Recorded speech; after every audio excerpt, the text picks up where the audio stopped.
Hello students, આજે આપણે ધોરણ 11નું ચેપ્ટર નંબર 12ના લેક્ચર નંબર 12માં 12.6.2 જૈવિક નાઇટ્રોજન સ્થાપનની ક્રિયા એ કઈ રીતથી થાય છે એ આખી ઘટના આપણે સમજવાની છે. ચલો, તો આપણને ખબર છે સૌથી પહેલાં તો નાઇટ્રોજન છે એનો પ્રાથમિક સ્ત્રોત, એનો મૂળભૂત સ્ત્રોત, ચલો, અથવા એનું સંગ્રહ સ્થાન એ વાતાવરણ છે. ચલો, તો વાતાવરણની અંદર N2 સ્વરૂપનો નાઇટ્રોજન, અણુ સ્વરૂપનો નાઇટ્રોજન, એનું પ્રમાણ 78% છે. ચલો, તો અન્ય કોઈ પણ વાયુની સાપેક્ષમાં વાતાવરણની અંદર નાઇટ્રોજનનું પ્રમાણ સૌથી વધારે છે. એટલે કે નાઇટ્રોજન વાતાવરણની અંદર મોટી માત્રામાં, પ્રચુર માત્રામાં આવેલો છે.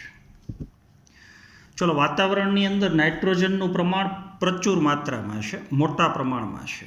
પણ પૃથ્વી ઉપરના કોઈ પણ સજીવો, એ પછી વનસ્પતિ હોય કે પ્રાણી હોય, એ વાતાવરણના નાઇટ્રોજનનો સીધો ઉપયોગ કરી શકતા નથી.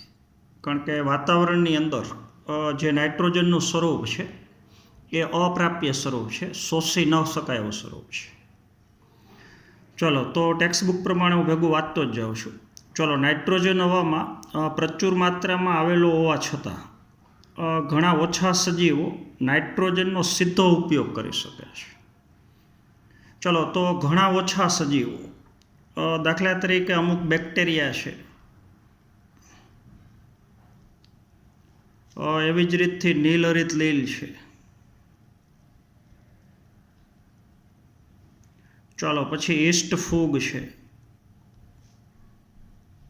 ચાલો, અમુક લાઇકેનની જાતિઓ છે. ચલો, તો આ બધા સજીવો એવા છે કે જે વાતાવરણના નાઇટ્રોજનનો સીધો ઉપયોગ કરી શકે છે. તો આવા અમુક સજીવોને બાદ કરતા બાકીના પૃથ્વી ઉપરના મોટાભાગના સજીવો જે વાતાવરણના નાઇટ્રોજનનો સીધો ઉપયોગ કરી શકતા નથી. ચલો, હવે બેક્ટેરિયા અને નીલહરિત લીલ ખાસ કરીને જ્યારે વાતાવરણના નાઇટ્રોજનનો ઉપયોગ કરે છે તો એ ખરેખર નાઇટ્રોજનનું અપ્રાપ્ય સ્વરૂપમાંથી રૂપાંતરણ પ્રાપ્ય સ્વરૂપમાં કરે છે. ચલો, જે ઘટનાને આપણે નાઇટ્રોજન સ્થાપનની ક્રિયા કહીએ છીએ. તો નાઇટ્રોજનનું સ્થાપન કરવાની ક્ષમતા, જે વાતાવરણનો N2 સ્વરૂપનો નાઇટ્રોજન છે એનું NH3માં રૂપાંતરણ થવાની ક્રિયા. ચલો, તો N2 સ્વરૂપના નાઇટ્રોજનનું NH3માં રૂપાંતરણ થવાની ક્રિયા, અને જે ઘટનાને આપણે જૈવ નાઇટ્રોજન સ્થાપન કહીએ છીએ. ચલો, વીજળીના ચમકારા અલ્ટ્રાવાયોલેટ કિરણો એ N2નું રૂપાંતરણ NO3- માં કરે, તો એને આપણે અજૈવ નાઇટ્રોજન સ્થાપન કહીએ છીએ. પણ આદિકોષ કેન્દ્રીય સજીવો, ખાસ કરીને બે પ્રકારના, કાં બેક્ટેરિયા હોઈ શકે ને કાં નીલહરિત લીલ, તો એના દ્વારા નાઇટ્રોજનનું સ્થાપન થવાની ક્રિયા, એટલે જો નાઇટ્રોજનનું સ્થાપન સજીવો દ્વારા થતું હોય તો એ ઘટનાને આપણે જૈવ નાઇટ્રોજન સ્થાપન કહીએ છીએ. અને જૈવ નાઇટ્રોજન સ્થાપનની ક્રિયામાં N2 સ્વરૂપનો નાઇટ્રોજન એ એમોનિયામાં ફેરવાય છે. ચલો, તો આ ક્રિયા ખરેખર કઈ રીતથી થાય છે? તો વાતાવરણનો N2 સ્વરૂપનો નાઇટ્રોજન એનું રૂપાંતરણ થશે એમોનિયાના બે અણુમાં, એટલે N2+3H2, એટલે H2ના 3 એકમ, H2ના 3 અણુ એ નાઇટ્રોજનના એક અણુ સાથે સંયોજાય તો નિપજ તરીકે બે અણુ NH3ના બને છે. તો આ જે ઘટના બની એ ઘટનાને આપણે જૈવિક નાઇટ્રોજન સ્થાપન કહીએ છીએ. અને જૈવિક નાઇટ્રોજન સ્થાપન કરવાની ક્ષમતા એ મોટાભાગે આદિકોષ કેન્દ્રીય સજીવોમાં છે. ચાલો, ને એવા આદિકોષ કેન્દ્રીય સજીવોમાં બે પ્રકારના સજીવો, ચલો, એક બેક્ટેરિયા છે અને બીજું નીલહરિત લીલ છે. તો બેક્ટેરિયા અને નીલહરિત લીલ જેવા આદિકોષ કેન્દ્રીય સજીવો એ જૈવ નાઇટ્રોજન સ્થાપન કરી શકે. ચલો, તો આ સજીવો નાઇટ્રોજનનું જૈવિક સ્થાપન કરી શકે છે. એના માટેનું કારણ તો કે નાઇટ્રોજનનું સ્થાપન કરવા માટે એક ઉત્સેચકની જરૂર છે, અને જે ઉત્સેચકને આપણે નાઇટ્રોજિનેજ ઉત્સેચક કહીએ છીએ. તો નાઇટ્રોજન સ્થાપનનું કાર્ય કરતો નાઇટ્રોજિનેજ ઉત્સેચક એટલે કે નાઇટ્રોજનનું રિડક્શન કરી નાઇટ્રોજનમાં હાઇડ્રોજન ઉમેરી અને એનું એમોનિયામાં રૂપાંતરણ કરવા માટેનો ઉત્સેચક નાઇટ્રોજિનેજ. અને એ નાઇટ્રોજિનેજ ઉત્સેચક એ મોટા ભાગે આદિકોષ કેન્દ્રીય સજીવોમાં જ હાજર છે. ચલો, તો એટલા માટે નાઇટ્રોજન સ્થાપન કરવાની ક્ષમતા એ મોટા ભાગે આદિકોષ કેન્દ્રીય સજીવોમાં જ છે. ચાલો, તો આટલું હવે હું વાંચું છું ટેક્સ્ટબુક પ્રમાણે. ચલો, તો નાઇટ્રોજન હવામાં પ્રચુર માત્રામાં આવેલો હોવા છતાં ઘણા ઓછા સજીવો નાઇટ્રોજનનો સીધો ઉપયોગ કરી શકે છે. ચલો, તો કેટલીક આદિકોષ કેન્દ્રીય એટલે કે પ્રોકેરિયોટિક જાતિમાં જ ફક્ત બેક્ટેરિયા છે, નીલહરિત લીલ છે, એવી જાતિઓમાં જ ફક્ત નાઇટ્રોજનનું સ્થાપન કરવા માટે સક્ષમ છે. ચલો, તો હવે જૈવિક નાઇટ્રોજન સ્થાપન એટલે શું? તો સજીવો દ્વારા નાઇટ્રોજનનું એમોનિયામાં રિડક્શન થવાથી તે ઘટનાને અથવા તેને આપણે જૈવિક નાઇટ્રોજન સ્થાપન કહીએ છીએ. ચલો, તો નાઇટ્રોજિનેજ ઉત્સેચક જે નાઇટ્રોજનનું રિડક્શન કરે છે અને તે સામાન્ય રીતે આદિકોષ કેન્દ્રીય સજીવોમાં વિશિષ્ટ રૂપે આવેલા હોય છે. ચલો, તો આવા સૂક્ષ્મજીવો N2નું સ્થાપન કરતા સજીવો એટલે N2 સ્થાપકો કહેવાય છે. ચલો, હવે ટેક્સ્ટબુકમાં જે તમને ક્રિયા આપી છે એ ટૂંકમાં આપી છે. તો આપણને ખબર છે નાઇટ્રોજનના અણુમાં નાઇટ્રોજનના 2 પરમાણુ 3 મજબૂત સહસંયોજક બંધથી જોડાયેલા છે. તો એનું રૂપાંતરણ NH3માં થાય છે. પણ એ પ્રક્રિયા ખરેખર આ રીતથી થાય છે કે N2 + 3H2 તો સામે 2 અણુ NH3ના બને છે. ચલો, આ ક્રિયા ખરેખર કઈ રીતથી થાય છે? નાઇટ્રોજન સ્થાપનની નાઇટ્રોજિનેજ ઉત્સેચકની મદદથી. એ આકૃતિ ઉપરથી આખી ઘટના ખરેખર આપણે આવતા પીરિયડમાં સમજવાની છે. ચલો, તો આજના પીરિયડમાં આપણે નાઇટ્રોજન સ્થાપનનું કાર્ય કરતા જે સજીવો છે એ સજીવોનું ખાસ કરીને આપણે વર્ગીકરણ સમજવાનું છે કે કયા કયા પ્રકારના સજીવો જૈવિક નાઇટ્રોજન સ્થાપનની ક્રિયા કરી શકે. ચાલો, તો એ આખું ચાર્ટ સ્વરૂપે આપણે સમજવાનું છે. ચાલો, તો એ ચાર્ટ હું દર્શાવું છું. ચાલો, તો સૌથી પહેલાં તો નાઇટ્રોજન સ્થાપક સૂક્ષ્મજીવો. ચલો, નાઇટ્રોજન સ્થાપનનું કાર્ય કરતા સૂક્ષ્મજીવો એકકોષી સજીવો. ચલો, તો આપણે ખાસ સમજવાનું છે. ચલો, તો નાઇટ્રોજનનું સ્થાપન કરતા સૂક્ષ્મજીવો જોજો એ 2 પ્રકારના છે. ચલો, જૈવિક નાઇટ્રોજન સ્થાપનનું કાર્ય કરતા સૂક્ષ્મજીવો. ચલો, કાં એ સજીવો મુક્તજીવી હોઈ શકે. ચલો, અથવા એને તમે સ્વતંત્ર સજીવો કહી શકો. ચલો, કાં એ સજીવો સહજીવી હોઈ શકે.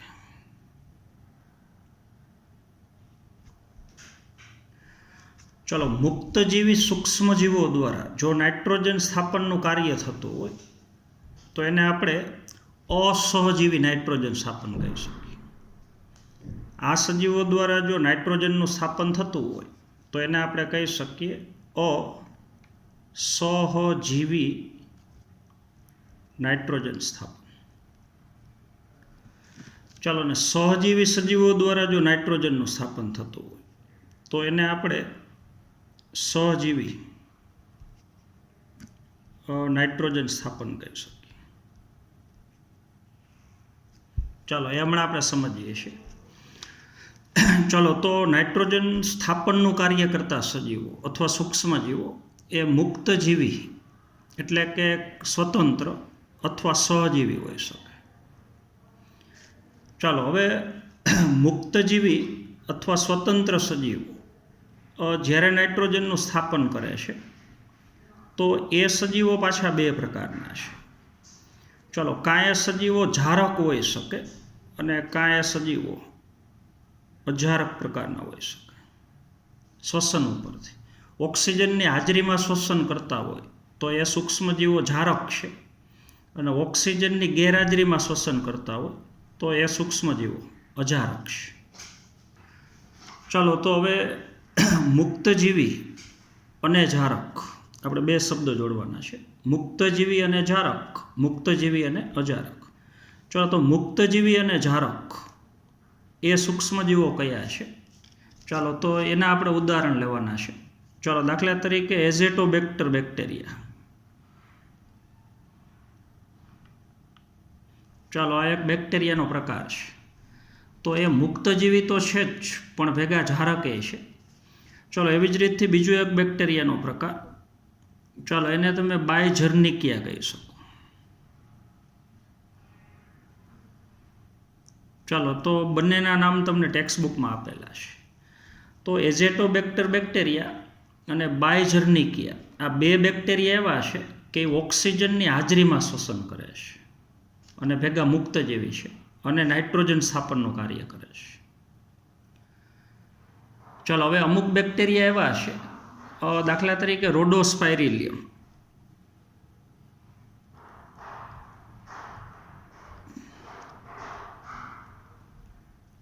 ચાલો, રોડોસ્પાયરિલિયમ એ બેક્ટેરિયા છે, પણ એ અજારક પ્રકારના છે. ચાલો, એવી જ રીતથી આપણે બેસિલસ બેક્ટેરિયાની વાત કરીએ.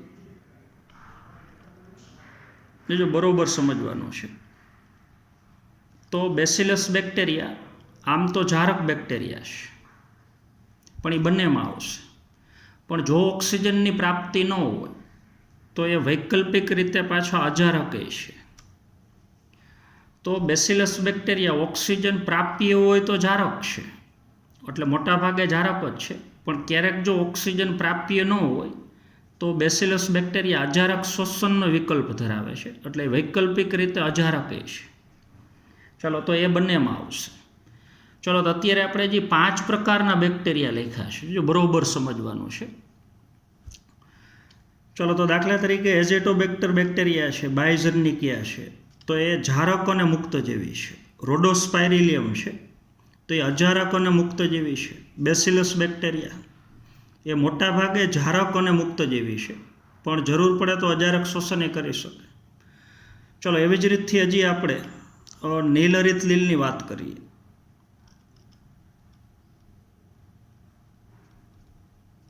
ચાલો, અથવા એને તમે બીજી બ્લુ ગ્રીન આલ્ગી કહો છો. હાલો, તો એમાં બે પ્રકારની નીલહરિત લીલ. એક આવશે નોસ્ટોક અને બીજું આવશે એનાબીના. તો નોસ્ટોક અને એનાબીના જે નીલહરિત લીલ છે એ મુક્તજીવી છે. ચલો, હવે સહજીવી અને મુક્તજીવી એટલે શું જોજો, તો એ થોડું આપણે આકૃતિ ઉપરથી સમજવાનું છે.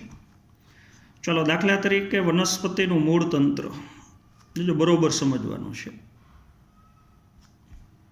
ચલો, એ મૂળ તંત્ર ઉપર આવેલી નાની મોટી ગાંઠ જેવી રચના, તો એને આપણે મૂળ ગંડિકા કહીએ છીએ.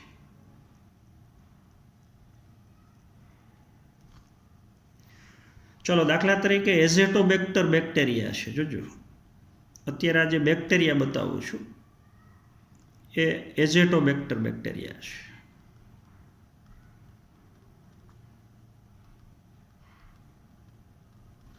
ચાલો, આ મૂળ ગંડિકાની અંદર એક બેક્ટેરિયા છે, તો એ રાઇઝોબિયમ બેક્ટેરિયા છે.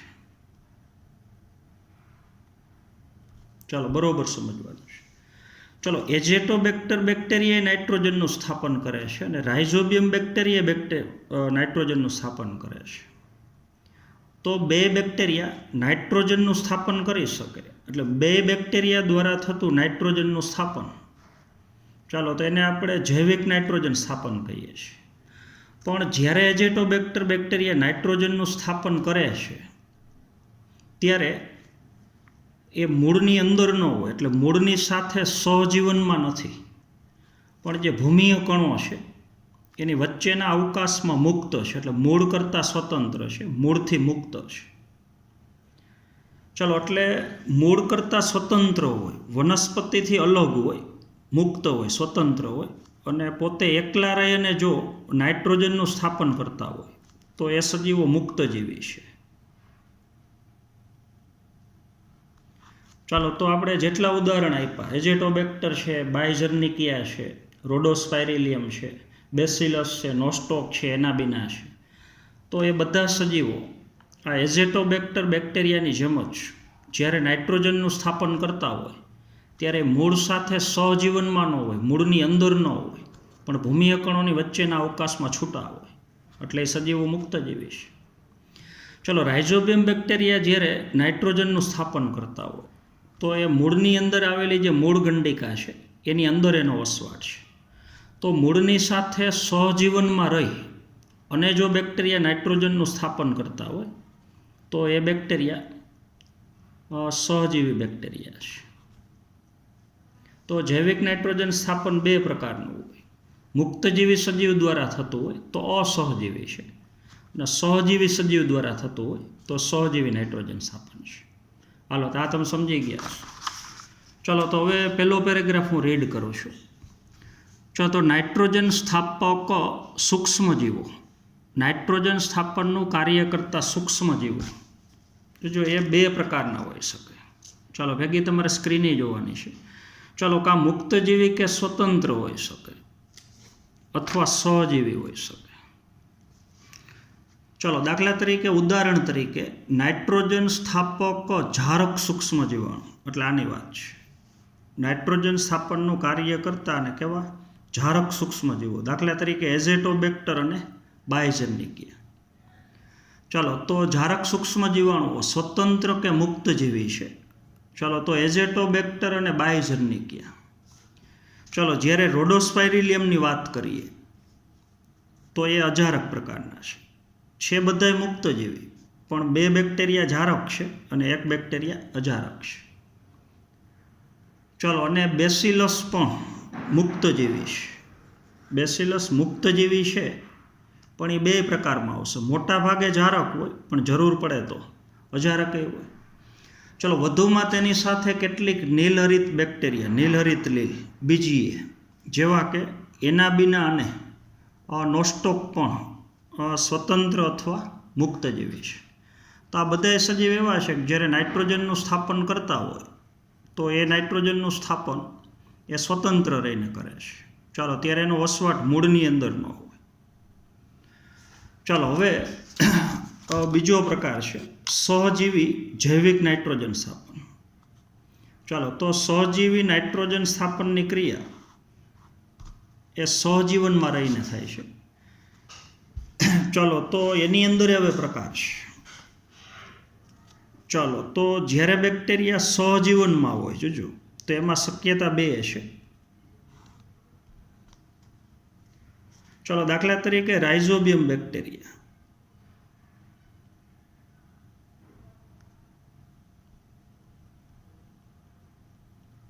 ચાલો, એ સહજીવનમાં રહીને નાઇટ્રોજનનું સ્થાપન કરે છે. જો બરોબર આપણે સમજવાનું છે. ચાલો, તો જ્યારે રાઇઝોબિયમ બેક્ટેરિયા સહજીવનમાં રહીને નાઇટ્રોજન સ્થાપન કરતા હોય તો એ નાઇટ્રોજન સ્થાપનની ક્રિયા લેગ્યુમિનોસી કુળની વનસ્પતિમાં હોય. ચાલો, તેને લેગ્યુમિનોસ વનસ્પતિ કહી શકો. ચાલો, અથવા એને તમે ઓલી કઠોળ વર્ગની વનસ્પતિ કહી શકો. ચાલો, અથવા એને તમે સિમ્બી કુળની વનસ્પતિ કહી શકો. આ તમે સમજી ગયા છો. ચાલો, હવે બીજું એક ઉદાહરણ આપણે લઈએ, ફ્રેન્કિયા બેક્ટેરિયા. જોજો, રાઇઝોબિયમ બેક્ટેરિયાની જેમ જ સહજીવી નાઇટ્રોજન સ્થાપન કરતા બીજા એક બેક્ટેરિયા છે ફ્રેન્કિયા બેક્ટેરિયા. ચાલો, રાઇઝોબિયમ બેક્ટેરિયા અને ફ્રેન્કિયા બેક્ટેરિયા બે દ્વારા થતું નાઇટ્રોજનનું સ્થાપન એ સહજીવી નાઇટ્રોજન સ્થાપન છે. ચાલો, હવે રાઇઝોબિયમ બેક્ટેરિયા લેગ્યુમિનોસ વનસ્પતિ, લેગ્યુમિનોસી કુળની વનસ્પતિ. ચાલો, અથવા આને તમે ઓલું ફેબેસી કુળે કહી શકો, તમને ખબર છે. અથવા એ કઠોળ વર્ગની વનસ્પતિ, સિમ્બી કુળની વનસ્પતિ. મગ છે, વાલ છે, મગફળી છે. ચલો, તો સિમ્બી કુળની વનસ્પતિ લેગ્યુમિનોસ વનસ્પતિના મૂળમાં જે મૂળ ગંડિકા હોય એ મૂળ ગંડિકામાં રહીને જો નાઇટ્રોજનનું સ્થાપન કરતા હોય તો એવા બેક્ટેરિયા એટલે રાઇઝોબિયમ બેક્ટેરિયા. ચલો, હવે ફ્રેન્કિયા બેક્ટેરિયા જ્યારે સહજીવનમાં રહીને નાઇટ્રોજન સ્થાપન કરતા હોય તો એ વનસ્પતિ, ચલો અહીંયા આપણે લખીએ છીએ લેગ્યુમિનોસ વનસ્પતિ સિવાયની વનસ્પતિ. ચલો, દાખલા તરીકે એલનસ વનસ્પતિ.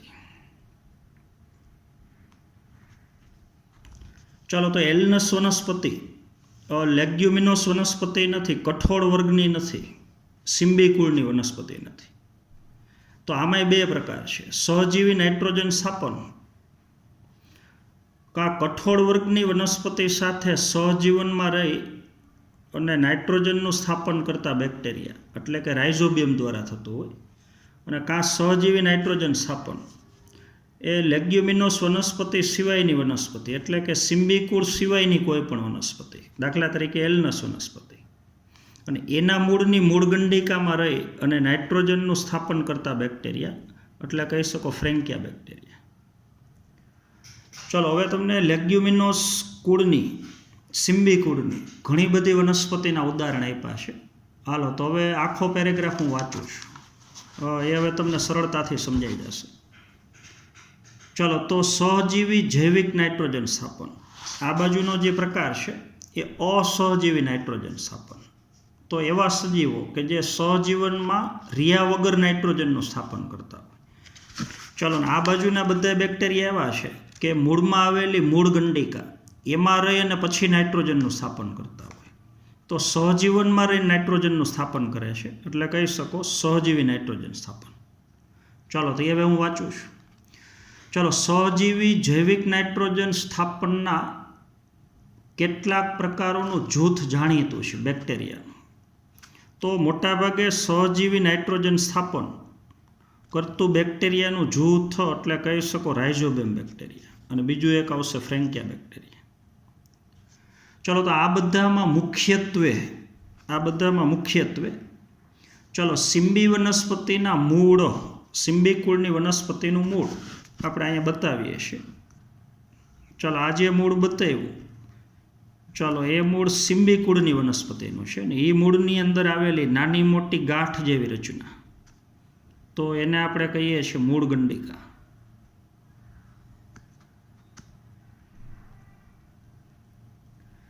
ચલો, તો સિમ્બી કુળની વનસ્પતિના મૂળમાં આવેલી મૂળ ગંડિકા અને એમાં વસવાટ કરતા બેક્ટેરિયા એટલે રાઇઝોબિયમ બેક્ટેરિયા. ચલો, તો સહજીવી જૈવિક નાઇટ્રોજન સ્થાપનના કેટલાક પ્રકારોનું જૂથ જાણીતું છે. તો કે આ બધામાં મુખ્યત્વે સિમ્બી વનસ્પતિના મૂળ અને બેક્ટેરિયા વચ્ચે સંબંધ સ્થપાયેલો છે. સિમ્બી કુળની વનસ્પતિનું મૂળ અને રાઇઝોબિયમ બેક્ટેરિયા એની વચ્ચે સંબંધ સ્થપાયેલો છે, અને એ સંબંધને આપણે કહીએ છીએ મૂળ ગંડિકા. ચાલો, તેમાં હવે સિમ્બી કુળની વનસ્પતિના તમને ઉદાહરણ આપ્યા છે. ચલો, દાખલા તરીકે આલ્ફા વનસ્પતિ, રજકો, ગદબ આપણે કહીએ છીએ. ચલો, પછી સ્વીટ ક્લોવર વનસ્પતિ છે, એનું બીજું નામ કપિલો છે. ચાલો, સામાન્ય વટાણા છે, મસૂર છે, બગીચામાં વવાતા વટાણા છે, બ્રોડ બીન્સ, બાફડા, પોળા વાલ તમને ખબર છે તો એને બ્રોડ બીન્સ કહીએ છીએ. હાલો, એવી જ રીતથી ક્લોવર બીન છે, એનું બીજું નામ ગંગેટી છે. ચાલો, તો એ એક પ્રકારના વાલ છે, કાઉન્સમાં લખેલું છે. ચાલો, તો આ બધી વનસ્પતિ સિમ્બી કુળની લેગ્યુમિનોસ વનસ્પતિ છે. ચલો, વગેરેના મૂળમાં દંડાકારના એટલે કે સળી જેવા લાંબા આ મૂળ ગંડિકાની અંદર જે બેક્ટેરિયા છે એને હું મોટું કરીને બતાવું છું. તો આ ખાસ તમારે યાદ રાખવાનું છે. રાઇઝોબિયમ બેક્ટેરિયા સળી જેવા લાંબા છે, દંડ જેવા લાંબા છે, દંડાકાર બેક્ટેરિયા છે. આકાર ઉપરથી તમને ખબર છે બેક્ટેરિયા ગોળ હોય તો ગોલાણું, વક્ર હોય તો વક્રાણું, દંડાકારના હોય તો આ બેક્ટેરિયાને કહી શકો દંડાણું. તો સિમ્બી કુળની વનસ્પતિની મૂળ ગંડિકામાં જે રાઇઝોબિયમ બેક્ટેરિયા છે એ દંડાણુ બેક્ટેરિયા છે. ચલો, દંડાકાર રાઇઝોબિયમ પ્રજાતિના પ્રકારનો સંબંધ ધરાવે છે. હાલો, તો સૌથી સામાન્ય સહજીવન એ મૂળની ગાંઠોના સ્વરૂપમાં થાય છે. અને આ ગાંઠો એ એક પ્રકારના મૂળ ઉપરના બહિરુદ્ધ ભેદ છે. મૂળની અંદર ઉપસેલી રચના છે. ચાલો, જેને આપણે મૂળ ગંડિકા કહીએ છીએ. તો સિંબીકુળની વનસ્પતિના મૂળ ઉપર આવેલા બહિરુદ્ધ ભેદ, ઉપસેલી ગાંઠો જેવી રચના, અને એ મૂળ ગંડિકા છે. અને મૂળ ગંડિકાની અંદર એક દંડાકાર જીવાણુ છે, બેક્ટેરિયા, એ રાઇઝોબિયમ બેક્ટેરિયા છે.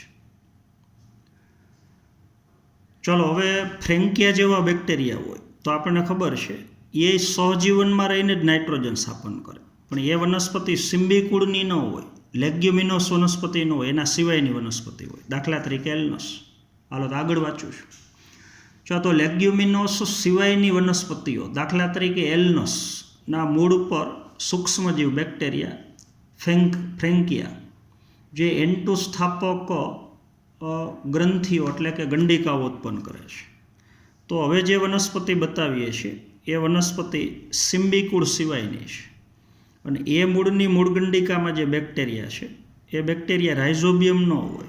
રાઇઝોબિયમ બેક્ટેરિયા હંમેશા સિંબીકુળની વનસ્પતિમાં હોય. સિંબીકુળ સિવાયની વનસ્પતિ હોય તો એના મૂળની મૂળ ગંડિકામાં મોટાભાગે ફ્રેન્કિયા બેક્ટેરિયા હોય. ચાલો, તો રાઇઝોબિયમ અને ફ્રેન્કિયા જો બરોબર સમજવાનું છે. રાઇઝોબિયમ બેક્ટેરિયા અને ફ્રેન્કિયા એ બંને ભૂમિમાં મુક્ત જીવી છે. ચાલો, આ ટોપિક તમારે બરોબર સમજવાનો છે. ચાલો, દાખલા તરીકે રાઇઝોબિયમ બેક્ટેરિયા છે અથવા ફ્રેન્કિયા બેક્ટેરિયા છે. તો સામાન્ય રીતે આ બે બેક્ટેરિયા ભૂમિય કણોની વચ્ચેના અવકાશમાં મુક્ત હોય. ચલો, જો બે બેક્ટેરિયા ભૂમિય કણોમાં મુક્ત હોય, મુક્તજીવી જીવન પસાર કરતા હોય, તો બેમાંથી એક પણ બેક્ટેરિયા નાઇટ્રોજનનું સ્થાપન ન કરી શકે. તો બંને બેક્ટેરિયા નાઇટ્રોજનનું સ્થાપન તો જ કરી શકે જો બેક્ટેરિયાનો વસવાટ મૂળ ગંડિકામાં હોય. તો જ્યારે જ્યારે આ બેક્ટેરિયા નાઇટ્રોજનનું સ્થાપન કરતા હોય ત્યારે ફરજિયાત બેક્ટેરિયાનો વસવાટ મૂળની અંદર આવેલી મૂળ ગંડિકામાં હોય છે. ચાલો, એવું શા માટે હોય છે એ હમણાં આપણે આગળ સમજીએ છીએ. ચાલો, તો રાઇઝોબિયમ અને ફ્રેન્કિયા બંને ભૂમિમાં મુક્ત જીવી છે. ચાલો, પરંતુ જ્યારે તેઓ સહજીવીના સ્વરૂપમાં હોય, મૂળ ગંડિકાની અંદર હોય, ત્યારે જ વાતાવરણીય નાઇટ્રોજનનું સ્થાપન કરી શકે છે. તો નાઇટ્રોજન સ્થાપન તો જ કરી શકે જો એ મૂળ સાથે સહજીવનમાં હોય. ચાલો, તો એમાં હવે થોડુંક આપણે આગળ લઈએ છીએ. ચાલો, દાખલા તરીકે કોઈ પણ એક વનસ્પતિ છે. ચાલો, દાખલા તરીકે આ કઠોળ વર્ગની વનસ્પતિ છે. જો જમીનની અંદર એનું મૂળ છે. ચાલો, બરોબર આપણે સમજવાનું છે.